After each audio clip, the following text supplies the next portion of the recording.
ये कहानी जेक के बारे में है जो कि पेंडोरा प्लेनेट का रहने वाला है। ये अपनी फैमिली के साथ बहुत खुश होता है जिसमें इसकी वाइफ और बच्चे हैं। ये बताता है कि मेरे अपने बच्चों के अलावा मैंने 2 बच्चे भी अडॉप्ट किए हुए हैं, जिनमें एक मेरी ही पुरानी साथी की बेटी है जो उसको पैदा करने के बाद मारी गई, और एक और बच्चा है जो कि इंसानों का ही है, क्योंकि आज से कुछ सालों पहले इंसान इस प्लेनेट पर रहने के लिए आए थे जहाँ पे मैं अभी रह रहा हूँ। लेकिन जब वो वापस जमीन की तरफ चले गए तो ये बच्चा इधर ही रह गया। तब से ये मेरे साथ ही रहता है। ये सब बच्चे आपस में बहुत खेलते और एक दूसरे का काफी ख्याल भी रखते हैं। जेक अपने सब बच्चों को सब सिखाता है, जैसे कि तीर चलाना, मछली पकड़ना और भी बहुत कुछ। ये सब बड़े छोटे खुश तो होते हैं, लेकिन एक रात जेक और उसकी वाइफ आसमान में चमकता हुआ एक सफेद तारा देखते हैं। तो जैसे ही करीब आता है तो पता चलता है कि ये तो इंसानों की स्पेसशिप है, तो एक बार फिर से इनकी प्यारी दुनिया में रहने के लिए आ रही है। इंसानों की स्पेसशिप से निकलने वाली आग की वजह से जंगल में आग लग जाती है, जिससे बहुत से जानवर मारे जाते हैं और बहुत नुकसान होता है। इसके अंदर से इंसान निकलते हैं जो बड़े बड़े रोबोट्स के अंदर बैठे हुए थे, और इनकी बहुत बड़ी गाड़ियां भी थी जो रास्ते में आने वाली हर चीज को कुचल रही होती हैं। जबकि जेक और उसकी वाइफ के पास इस तबाही को देख के रोने के अलावा कुछ भी नहीं बचता। पता नहीं इंसान कब इंसान बनेंगे। खैर, अब लैब को दिखाया जाता है जहाँ एक नीले रंग का इंसान जो बिल्कुल जेक और उसकी फैमिली जैसी शक्ल का लग रहा था, वो बेकाबू होकर उठता है और आसपास के लोगों को मारने लगता है। उसको उसके साथी कंट्रोल करते हुए बताते हैं कि आप हमारे कॉलोनल हैं, यानी कर्नल हैं, और आप इंसान ही हैं। हमने आपके मरने के बाद आपको मॉडर्न टेक्नोलॉजी की मदद से ऐसी बॉडी दे दी है जिस वजह से आप इस प्लेनेट में जिंदा रह सकेंगे। आप दिखने में इस प्लेनेट के लोगों जैसे ही लगेंगे, आपको फिक्र करने की कोई जरूरत नहीं है। इसी तरह बहुत से इंसानों को ऐसी बॉडी दे दी जाती है जो कि हम इन कर्नल के आसपास खड़े लोगों में देख भी सकते हैं। दूसरी तरफ जेक और उसके साथी इंसानों को रोकने के लिए उनकी ट्रेन को तबाह कर देते हैं, जिसमें उनके हथियार और खाने का सामान जा रहा था। ये लोग खुद उड़ने वाले क्रिएचर्स पर थे और इंसानों के हेलीकॉप्टर्स को भी तबाह करने के बाद उनका सामान लूट लेते हैं। जब कर्नल को इस होने वाले नुकसान का पता चलता है तो वो जेक को मारने का प्लान करता है, क्योंकि जेक ही है जो नावी लोगों का लीडर है। बेसिकली जेक और उस जैसे दिखने वाले लोगों को नावी कहा जाता है। ये सभी वो लोग हैं जो जंगलों में रहते हैं और इन्हीं ने ट्रेन पर अटैक भी किया था। लेकिन कर्नल की सीनियर ऑफिसर उसको बताती है कि हमने जब भी जेक के जंगल में अपने जहाज भेजे तो उनके उड़ने वाले क्रिएचर्स ने हमेशा उनको तबाह किया। तुम ही हमारी उम्मीद हो जो कुछ कर सकते हो। तो कर्नल जंगल में अपने कुछ साथियों के साथ पैदल जाता है जहाँ पर जेक के बच्चे खेल रहे थे। वो अपनी तरफ इंसानों को आता देखकर अपने फादर को बताते हैं, लेकिन उसी वक्त इंसान उनको पकड़ लेते हैं। कुछ ही देर में जेक की वाइफ वहाँ पर पहुंचकर एक इंसान के सर से तीर आर पार कर देती है। दोनों में लड़ाई शुरू हो जाती है। जेक की वाइफ अपनी बाकी बच्चों को तो बचा लेती है, लेकिन कर्नल उसके उस बेटे को उठा के अपने साथ ले जाता है जो इंसानी शक्ल वाला बच्चा था, जिसको इन्होंने अडॉप्ट भी किया हुआ था। जेक की वाइफ अपने बच्चे को लेके परेशान ही थी कि जेक कहता है कि हमें इस जंगल को छोड़कर जाना होगा, क्योंकि मैं यहाँ का लीडर हूँ और वो कर्नल मेरे पीछे है। क्योंकि जब पहले इंसान यहाँ आए थे तब मैंने ही कर्नल को मारा था, क्योंकि वो नीले जिस एवाटार में जिंदा होकर दोबारा आया है तो वो मुझे मारना चाहता है। अगर मैं, तुम और हमारी मुकम्मल फैमिली यहाँ से चली गई तो हम अपने कबीले के बाकी लोगों की जान बचा सकेंगे, क्योंकि हमारा पकड़े जाने वाला बच्चा जल्दी हमारी लोकेशन बता देगा कि हम कहाँ रहते हैं और इंसान यहाँ तक पहुँच जाएंगे। जेक की वाइफ जाना तो नहीं चाहती, लेकिन आखिरकार मान जाती है। कि दूसरी तरफ इंसान जेक के बच्चे पर जुल्म कर कर उसके घर का पता पूछ रहे होते हैं, लेकिन वो हिम्मत करता है और कुछ भी नहीं बोलता। तभी कर्नल आकर उनको रोकते हैं और कहते हैं कि ये इंसान है तो इसे हम इंसानों की तरह बात करेंगे। ये उसकी तरफ दोस्ती का हाथ बढ़ाकर बताता है कि मैं तुम्हारा असली फादर हूँ, और आखिरी बार जब मैं दुनिया में आया था तो मैं जानबूझकर तुम्हें यहाँ छोड़ के गया था, क्योंकि मैं साथ तुम्हें लेकर नहीं जाना चाहता था। लेकिन अब मुझे एहसास है और मैं तुम्हें अपने साथ वापस लेकर जाऊंगा। जिस पर वो मासूम बच्चा मान जाता है कि ठीक है, मैं आपको जगह दिखा दूंगा। जबकि दूसरी तरफ जेक और उसकी फैमिली अपने कबीले को छोड़कर अपने उड़ने वाले क्रिएचर्स पर बैठ के यहाँ से बहुत दूर चले जाते हैं कि कम से कम कहीं रहने को नया ठिकाना मिले और वो वहाँ पे रह सके।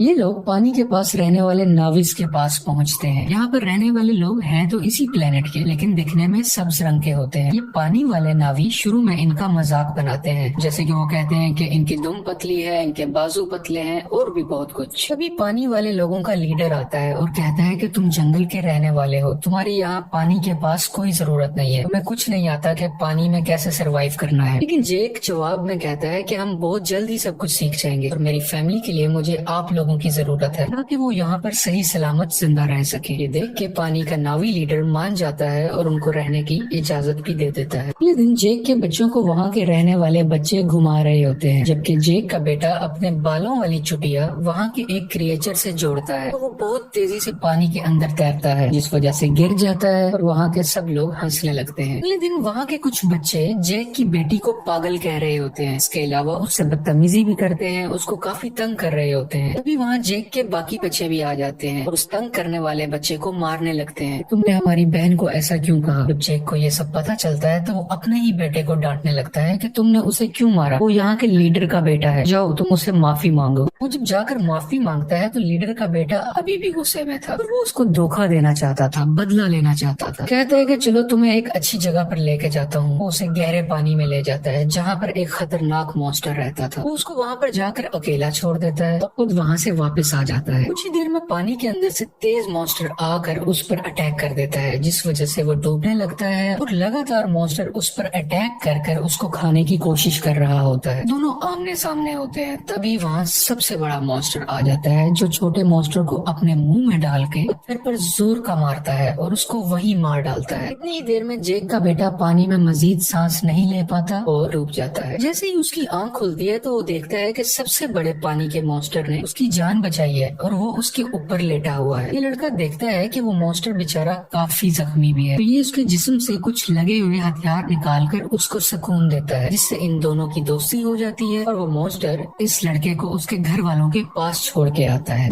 जब सब्ज कबीले वाले नावी लीडर को ये पता चलता है कि उसके अपने बेटे ने ही जानबूझ के हमारे मेहमान को मॉन्स्टर के पास मरने के लिए छोड़ा, वो उसको सजा देने लगता है। लेकिन जेक का बेटा कहता है कि आपके बेटे की कोई गलती नहीं है, ये मेरा आइडिया था गहरे पानी में जाने का, मैंने ही कहा था कि हम वहाँ चलते हैं। इसे देख के लीडर के बेटे को शर्मिंदगी होती है कि इसने मुझे बचा लिया, क्योंकि मैंने गलत किया था, मैं तो उसको मारना चाहता था। इसी चीज को देखते हुए वो अब दिल से इनका अच्छा दोस्त बन जाता है। जेक का वही बेटा सबको बताता है कि बड़े मॉन्स्टर ने मेरी जान बचाई और सब दोस्त उसका मजाक बनाने लगते हैं और कोई भी उसका यकीन नहीं करता। अगले दिन ये दोबारा उसी बड़े मॉन्स्टर के पास जाता है और जाके बहुत ज्यादा एंजॉय करता है। वो दोनों आपस में बहुत खेलते हैं, जबकि कर्नल जेक की तलाश में अब तक फिर रहा था। तभी उसको इन्फॉर्मेशन मिलती है कि जेक अपनी फैमिली के साथ कहाँ कहाँ जा सकता है, लेकिन अभी भी एग्जैक्ट इन्फॉर्मेशन नहीं थी, इसलिए मजीद ढूंढना पड़ रहा था। कर्नल ने वहाँ के उड़ने वाले कुछ क्रिएचर्स पर अपना कंट्रोल भी कर लिया था, जैसे कि वहाँ के रहने वाले लोकल नावी लोग उन क्रिएचर्स को इस्तेमाल किया करते थे। तब इंसान जेक को ढूंढने के लिए निकल पड़ते हैं और एक जजीरे यानी आइलैंड पर पहुंचते हैं, जहाँ के लोग कहते हैं कि हमने कभी नहीं देखा जिसकी तस्वीर तुम हमें दिखा रहे हो। कर्नल को इन सब की बातें झूठ लग रही होती हैं, तो वो इन लोगों के एक क्रिएचर को मरवा डालता है। कर्नल का बेटा उसे समझाता है कि ये लोग कुछ नहीं जानते, ये सिर्फ मछलियाँ पकड़ते हैं, इन्हें छोड़ दो, ये कुछ नहीं जानते। तो कर्नल भी अपने बच्चे की बात मान लेता है, लेकिन जालिम इंसान फिर भी जाते हुए वहाँ आग लगवा कर उनके रहने की जगह को जलवा देता है। इस तरह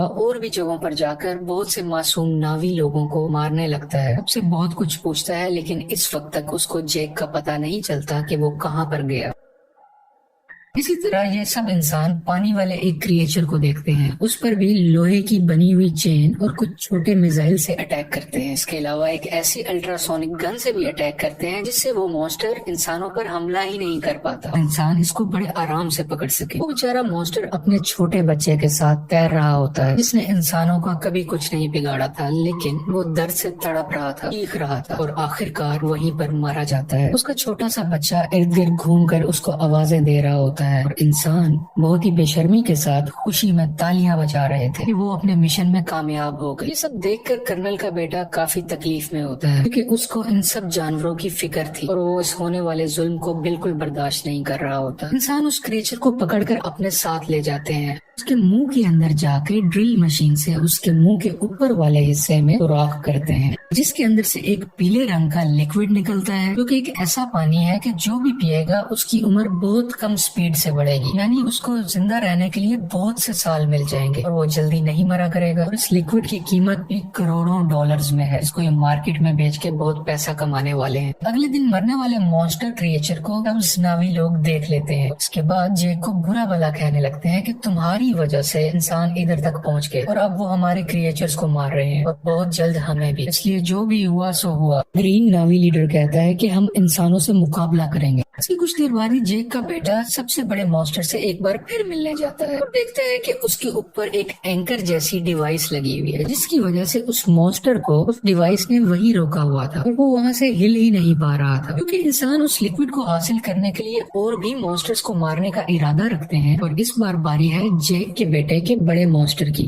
जो साइज में भी बहुत बड़ा है और उसमें से लिक्विड भी बहुत ज्यादा निकल सकता है। इसलिए इंसान अब इस मॉन्स्टर को मारना चाह रहे हैं। बेटा और बाकी भी उसके पास होते हैं, जबकि इंसान इस तरफ बढ़ रहे होते हैं। कर्नल भी इन बच्चों को वहाँ दूरबीन से देख लेता है। जेक और लीडर को पता चलता है कि उनके बच्चे खतरे में हैं और वो अपने हथियार उठाकर उन्हें बचाने के लिए निकल पड़ते हैं। बहुत मुश्किल से बच्चे बड़े मॉन्स्टर से वो डिवाइस निकाल देते हैं, जिस वजह से मॉन्स्टर वहाँ से आगे तैरकर निकल जाता है और बिल आखिर उसकी जान बच जाती है। लेकिन इंसान फायरिंग करते हुए अभी भी बच्चों का पीछा कर रहे होते हैं। यहाँ पे लीडर की बेटी मरने ही वाली होती है तो जेक का बेटा उसका हाथ पकड़कर अपनी तरफ करके उसकी जान बचा लेता है। लेकिन थोड़ी ही देर में बच्चों को बड़ा सा जाल डालकर पकड़ लेते हैं और अपनी शिप पर ले आते हैं। कुछ देर तक बच्चों के पेरेंट्स भी यहाँ आ जाते हैं, यानी कि जैक वहीं रुककर देखता है कि उनके बच्चों को शिप के आगे कर्नल ने बांधा हुआ है। कर्नल कहता है कि अगर बच्चों की जान बचाना चाहते हो तो शिप पर तुम सिर्फ अकेले आओगे। तो जेक सबकी बेहतरी के लिए अकेले जाने का फैसला करता है। तभी जेक के बेटे का सबसे बड़ा क्रिएचर दोस्त पानी के नीचे से एकदम से ऊपर आकर इनकी शिप पर चढ़ जाता है और अपने हाथों और दुम से वहाँ खड़े इंसानों को मारने लगता है और हर चीज तबाह कर रहा होता है। ये देख के जेक और लीडर के लोगों को भी मौका मिल जाता है कि वो इंसानों पर हमला कर दें और वो सब लोग शिप की तरफ बढ़ने लगते हैं। इंसानों और इन सब नावी लोगों के दरमियान काफी लड़ाई हो रही होती है। बहुत से इंसान भी मारे जाते हैं और कुछ नावी लोग भी। और वो पानी वाला क्रिएचर इंसानों की एक छोटी शिप के ऊपर से छलांग लगाकर उसको लोहे की रस्सी से इनको दबाकर मार देता है। जेक भी इंसानों का मुकाबला करते हुए बच्चों के पास आके उनको वहाँ से छुड़वा लेता है। कुछ बच्चे अपने अडॉप्टेड इंसानी भाई को भी ढूंढ लेते हैं और वहाँ से भागकर अपनी जान बचाते हैं। लेकिन उसी दौरान जेक का एक बेटा मारा जाता है और उसकी माँ ये सब देखकर अपने दिल पर काबू नहीं रख पाती और चिल्ला चिल्ला कर रोने लगती है।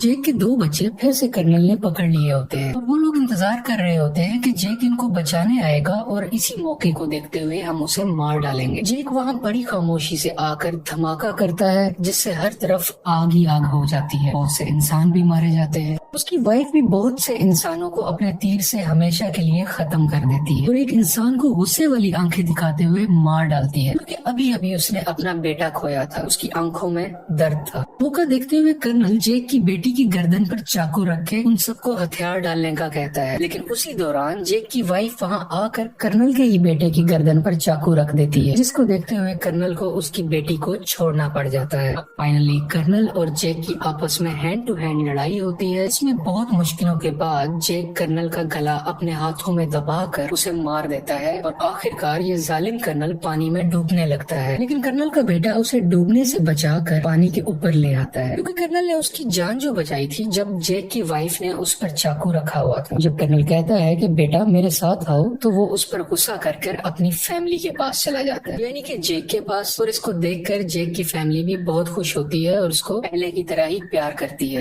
फिर में जेक अपने मरने वाले बेटे को पानी के अंदर दफना देता है और उस वक्त उसको सब पुराना याद आ रहा था कि मेरा बेटा जो आज मरा है उसको मैंने कैसे अपने हाथों में उठाया था जब वो पैदा हुआ था, और आज अपने ही हाथों से दफन भी कर रहा हूँ। और इस फिल्म की कहानी यहीं पर खत्म हो जाती है।